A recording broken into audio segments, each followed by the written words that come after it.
Hello दोस्तों, मेरे इस रीना टॉक चैनल में आप लोगों का हार्दिक स्वागत है। मैं हमेशा की तरह एक लेटेस्ट वीडियो अपलोड करती हूँ।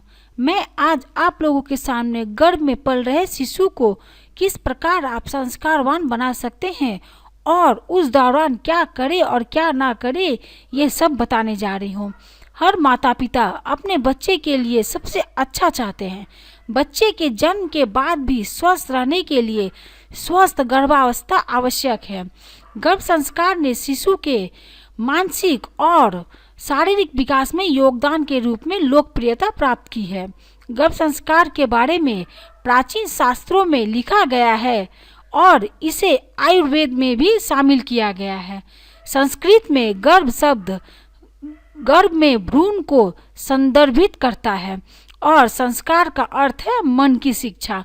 तो गर्भ संस्कार का अर्थ हुआ अजन्मे बच्चे के दिमाग को शिक्षित करने की प्रक्रिया। पारंपरिक रूप से यह माना जाता है कि गर्भ में बच्चे का मानसिक और व्यवहारिक विकास शुरू हो जाता है, क्योंकि वह माँ की भावनात्मक स्थिति से प्रभावित होता है। आदिकाल से ही यह प्रथा हिंदू परंपरा का हिस्सा रही है और उदाहरण के तौर पर देखें तो गर्भ संस्कार का असर अभिमन्यु, अष्टक्रा और प्रहलाद जैसे पौराणिक चरित्रों पर बहुत सकारात्मक रूप में पड़ा था।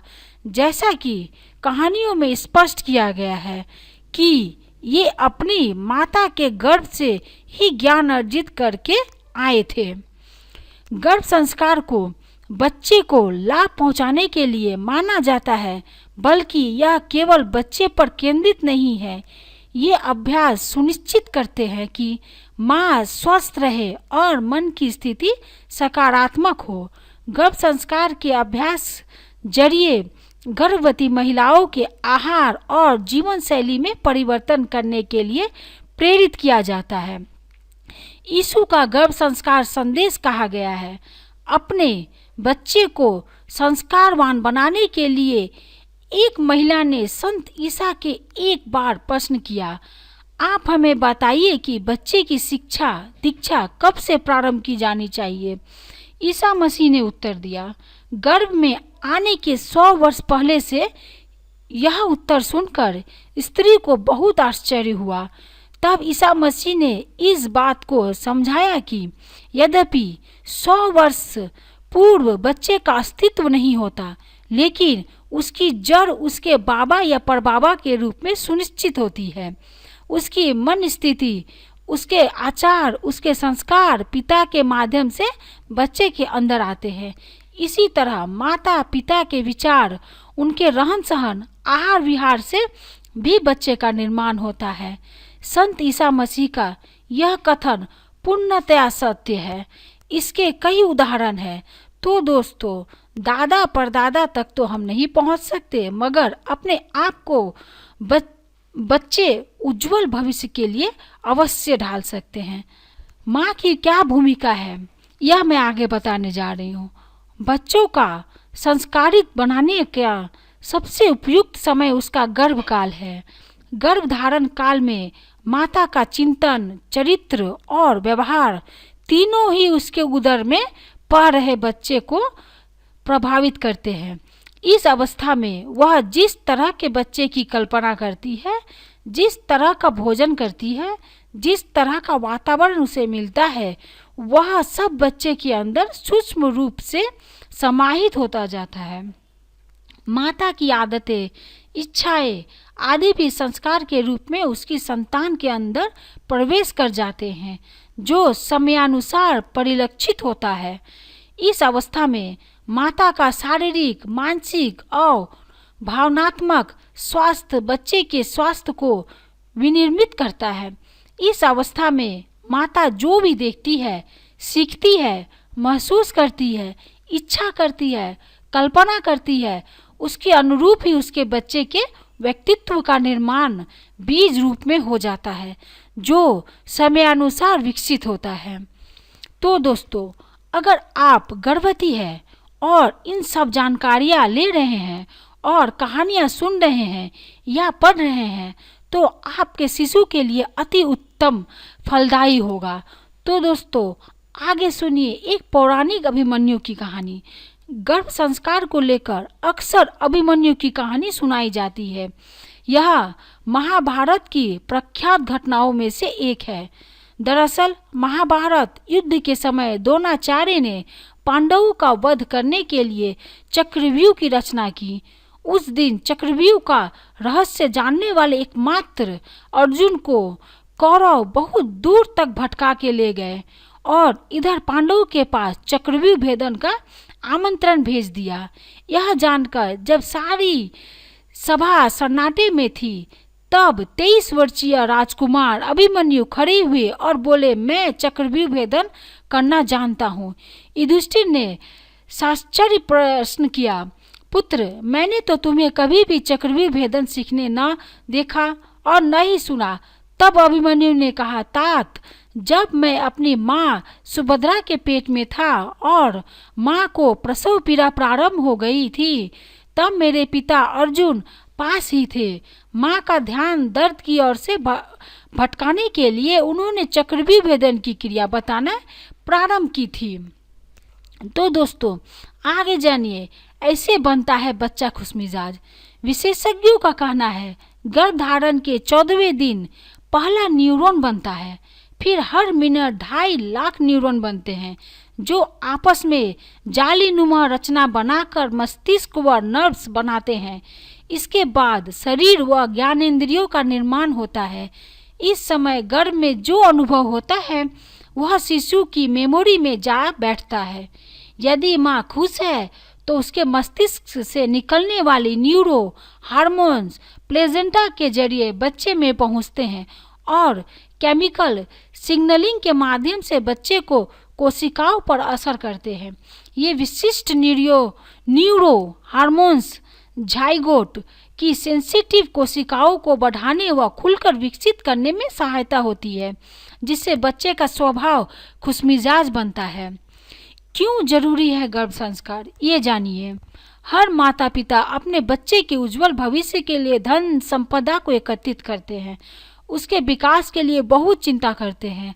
लेकिन यदि माता पिता अपने बच्चों को विरासत में अच्छे संस्कार दे सके तो फिर उन्हें कुछ और खास चीज़ देने की आवश्यकता नहीं पड़ेगी, क्योंकि वर्तमान समय में सबसे ज़्यादा ध्यान देने की आवश्यकता बच्चों पर ही है। बच्चे ही समाज एवं राष्ट्र का भविष्य है। बच्चे ही इस देश की प्राण ऊर्जा है।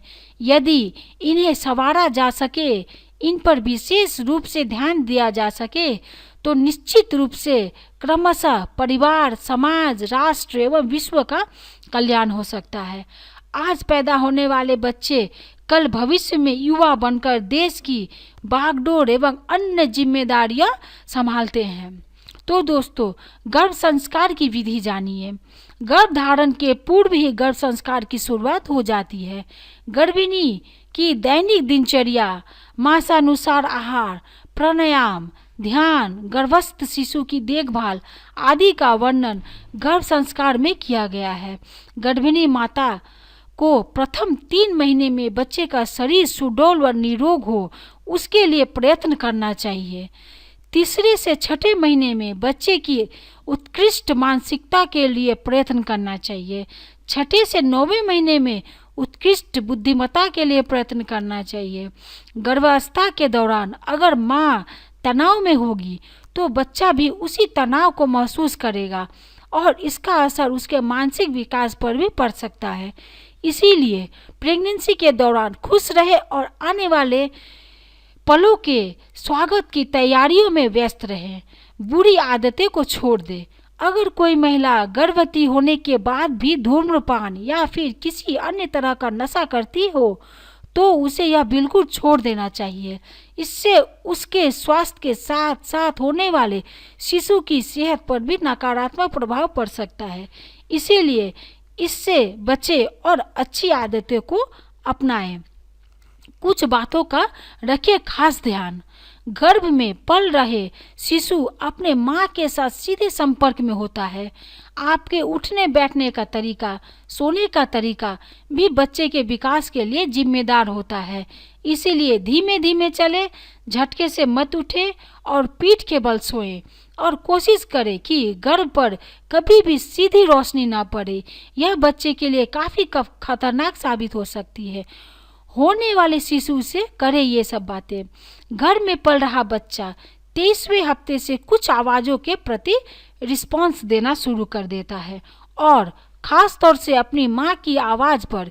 इसीलिए इस दौरान अपने होने वाले बच्चे को स्पर्श का एहसास दिलाए और उससे अच्छी अच्छी बातें करे, उसे कविता, गीत और मंत्र सुनाए। इससे उसका मस्तिष्क तेजी से विकास करेगी। तो दोस्तों, और एक पौराणिक कहानी बता दूं जो आपको सुन के इसके पीछे की सच्चाई समझ में आ जाएगी। भक्त प्रहलाद के गर्भ संस्कार की कहानी। पौराणिक कथाओं के अनुसार भक्त प्रहलाद जब गर्भ में थे तब उनकी माँ को घर से निकाल दिया गया था। उस समय देवर्षि नारद मिले और उन्होंने भक्त प्रहलाद की माँ को अपने आश्रम में शरण दी। वहाँ नारायण नारायण का अखंड जाप चल रहा था। जन्म के बाद प्रहलाद इसलिए भक्त प्रहलाद कहलाए क्योंकि वे नारायण यानी कि विष्णु भगवान के परम भक्त बन गए थे। एक विशेष बात, अगर किसी गर्भवती महिला को इस गर्भ संस्कार के बारे में अगर बाद में भी पता चलता है तो चिंता बिल्कुल ना करे, क्योंकि यह ना सोचे अरे मैंने ऐसा नहीं किया, अरे मैंने वैसा नहीं किया। तो एक कहावत है, जब जागो तभी सवेरा। तो आप निष्ठा के साथ अपने नियमों का पालन करें। तो दोस्तों, आशा करती हूँ मेरी यह वीडियो आप लोगों को बेहद पसंद आई होंगी। तो मेरे इस वीडियो को लाइक, शेयर और सब्सक्राइब जरूर करें और बेल आइकन को अवश्य प्रेस करें, जिससे मेरे द्वारा बनाई गई वीडियो आप तक सबसे पहले पहुँचे। आप सभी हंसते रहें, मुस्कुराते रहें, खुश रहें। धन्यवाद।